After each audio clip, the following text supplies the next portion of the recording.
to be love and service.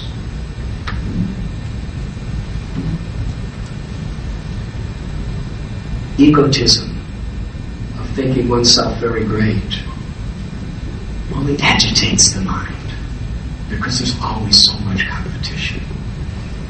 And we have so many shortcomings, whoever we may be. I mean, even people like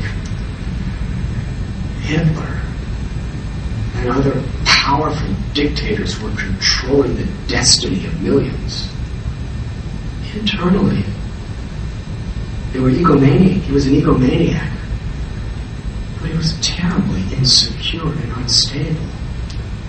And always worried about his position and what people are going to think of him. Is there any satisfaction in that? It's an extreme example.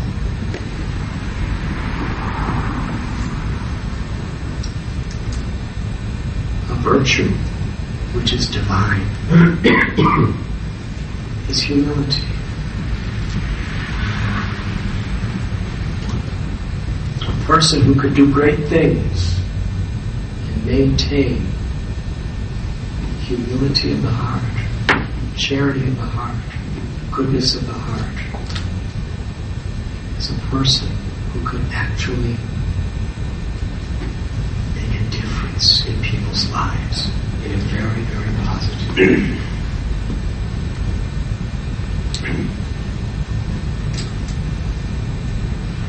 Spiritual life is about the awakening of the dormant, natural love within us.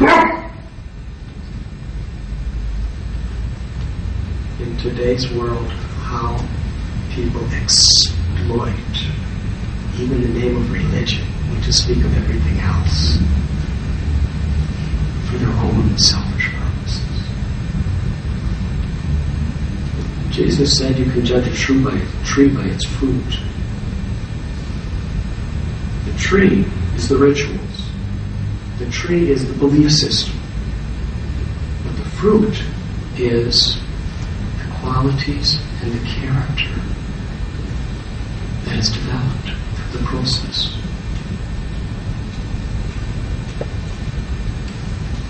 I left home when I was 19 in search of spiritual answers to questions I had.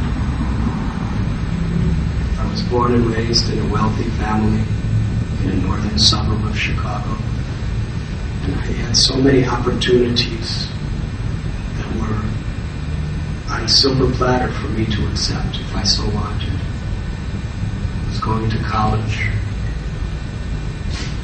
but for those of you who are of this age, you know what it was like in the 60s. People were asking questions. People who have everything are not necessarily happy. People who have everything are not necessarily the type of people that I want to be like. What is the meaning of life? What do I really want? So I came to Europe, studied Judaism, Christianity, and I was really finding great spiritual nourishment. When I hitchhiked from London to India, it took 6 months. And in the Middle East, hitchhiked through Turkey, Iran, Afghanistan, Pakistan. I was studying the Quran. Then I came to India and studied under Buddhist lamas and monks and great rishis and sadhus of the Hindu faith. And I adopted a particular path that deeply affected and fulfilled my own heart, which is why I look the way I do today. But one thing I found is when you go to the real saints, men or women, throughout history of every religious tradition, we're speaking the same thing. Spirituality. Living with ethics. Living with morality. Living with compassion. And developing, nourishing the internal divinity within us. Or in other words, accessing the love of God and being instrument of that love in everything we do. That is the purpose of prayer. That is the purpose of meditation. That is the purpose of chanting of mantra.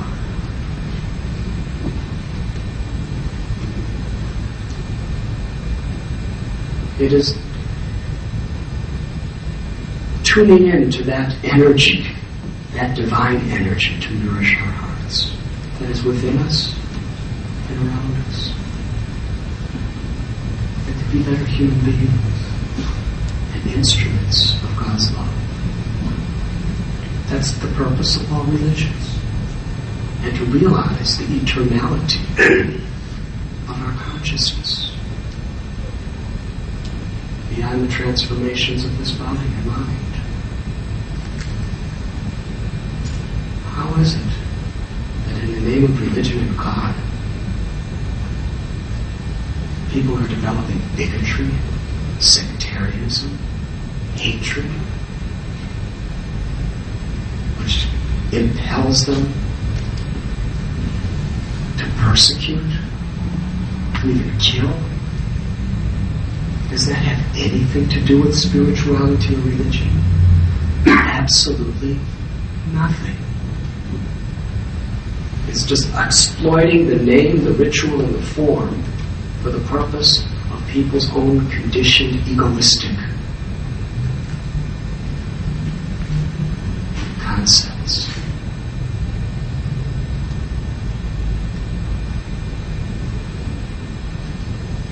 Throughout the ages, people of all sectors of society have thought deeply on these questions. What really is substantial to my life?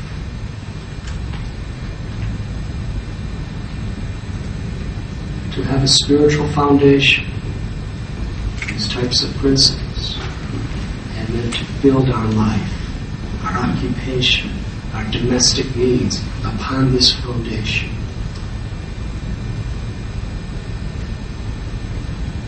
Makes our life full and rich. The Bhagavad Gita, ancient Vedic scripture, very systematically and scientifically teaches us how to balance the various responsibilities we have in this world. We have responsibilities to our own health. We have responsibilities to our family, to our society. We have responsibilities to our occupational duties. But we also have responsibilities for the inner development of our own heart. Responsibility to God within our heart. And to balance these with intelligence, with proper direction, makes our life full and rich.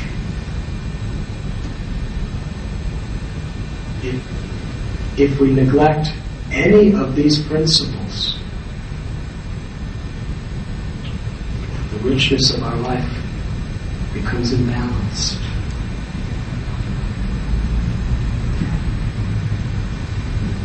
Tendency is extremism. We go extreme one way.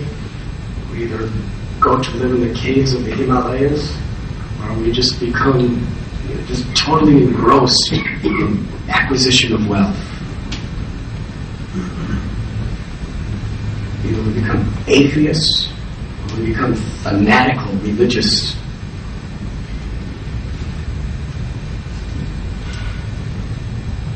Too much extremism in this world. To find that balance nourishing the needs of my internal development through meditation, prayer, and a spiritual basis in my life. And simultaneously nourishing the needs and taking responsibility for our families, for our occupational duties, and for the society around us.